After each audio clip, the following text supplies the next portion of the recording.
guys, before we get into this video, I just wanted to give you guys an announcement. I am doing a 1,000 subscriber giveaway. Yes, I am so thankful for all you guys that hit subscribe, you hit like, you comment, ask questions on my videos. That is so awesome to me. I am so thankful for this. I never thought that my YouTube channel would actually even get this many views or anything like that. And I'm super grateful for that.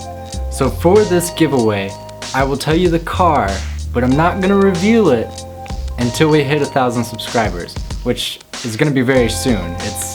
My channel is growing very fast. For this giveaway, I will be customizing a GT350. Now I'm not gonna show you the car because it's in the works right now. I'm already working on it, but I can tell you it's gonna be like something that you've never seen before. Nobody that I know has done this to this car yet. So I'm pretty excited to get started on it. Also, I need to give a huge shout out to Chris Huntley. If you guys don't know who this is, he has an Instagram page called 78 Toy 4-Door. Here's his Instagram. Now Chris, he makes custom wheels for Hot Wheels. Some of the finest and most detailed wheels I've ever seen anybody make for these cars. And he has been so generous and has donated a set of his newest wheels for this giveaway. So not only are you getting a free car, but you are getting these free wheels as well for the giveaway. Now these wheels haven't even hit his website yet where you can buy these wheels. They've only been seen on his Instagram, and you are gonna get a set. So how this giveaway is gonna work is once we hit 1,000 subscribers, I'm gonna post a video about this giveaway. And in the video, I will reveal the car finished, and the only thing I ask is that you're a subscriber, and that you like the video, and that you comment. Those are the only 3 things you gotta do to get in the giveaway. And then I will put them all into a random generator, and it will pick one of them, and then I will ship this car to your house, and it will be yours to keep. Again guys, thank you so much, and here is how to remove the paint from your Hot Wheels. Hey, how's it going everybody? Murdered Coyote here. Today I'm going to be showing you how to remove the paint from your Hot Wheel. Now the way I like to do this, you have to take apart the whole car. If you don't know how to do that, don't worry, I've got some other videos that show you how to do that. Check those out right here. Now you've got your car taken apart. Now there's many different ways to do this. For my technique, you're going to need to go get some paint stripper. One of the best ones out there is aircraft paint stripper. It's in an aerosol, but that's actually not what I use anymore. This is the paint stripper I use now. And the only reason I use this is because it was significantly cheaper than the aircraft paint remover, and you get quite a lot more product out of this. The aircraft paint remover, it's about twice the cost, and you get a lot less out of it. Whenever I used to own a small business customizing these for people, it wasn't very cost effective to use the aircraft paint remover. It was much cheaper to go this route, and it worked almost as good. Alright, so older Hot Wheels, you could put this right on the paint and it would start to bubble it up without any problem. But it seems in about 2015, they changed what type of paint they use on the Hot Wheels here.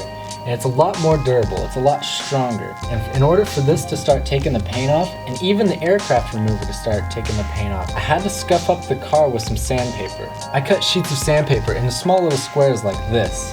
This is 220 grit, and it does the job just fine. So we're gonna start by just scuffing the car up, so that the paint stripper will soak into that paint and start to release it from the car. So you've got your car sanded down. Now it's time to go ahead and apply your paint stripper.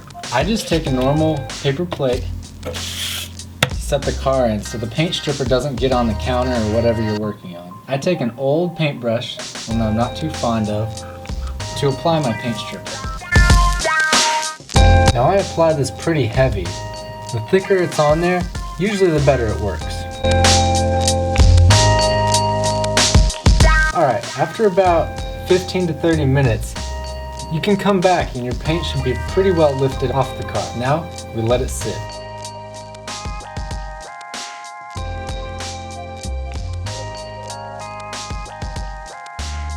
Okay, so I've let this set for about 20 minutes now, and most of the paint has bubbled up pretty well.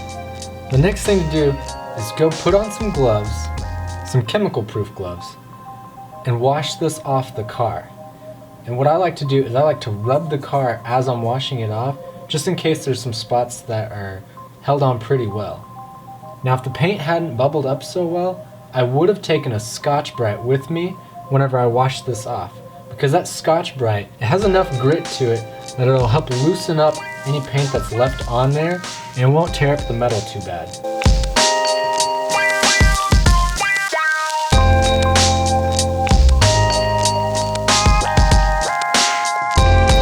Well, that's it guys, you've got all the paint stripped off your car and you're now ready to paint it. I do want to encourage everybody to go ahead and remove the paint on the bottom side too, and go ahead and paint this part too whenever you go to repaint the car. It just takes your customization from here all the way up to here. I mean, it's just that extra little detail to make your car a little bit better than some of the other customs out there. Now, if the first time you do this, you put the paint stripper on, you wash it off, you even use the Scotch-Brite, some parts may not come off all the way. You may have some pieces of paint that just did not come off, and that's okay. Just go ahead and reapply your paint stripper to those parts and then try again. It will eventually come off the more you try it. Now guys, I do want to remind you, this is just my way of doing this. There are tons of other ways that people do it, I'm sure. And some people don't even remove the paint on them, they just sand them and they respray over the top of it. It's whatever you want to do. This is just my technique. I like to take it all the way down to the metal so that I'm not layering paint on top of each other, that it's just my paint on there. Alright guys, and that's how to remove all the paint from your car. Thank you guys so much for watching this video. If you like it, go ahead and leave it a like. If you've got any questions, leave them below. Don't forget to subscribe so you can enter in the contest to win that free GT350. Thank you guys so much for watching. We'll see you next time.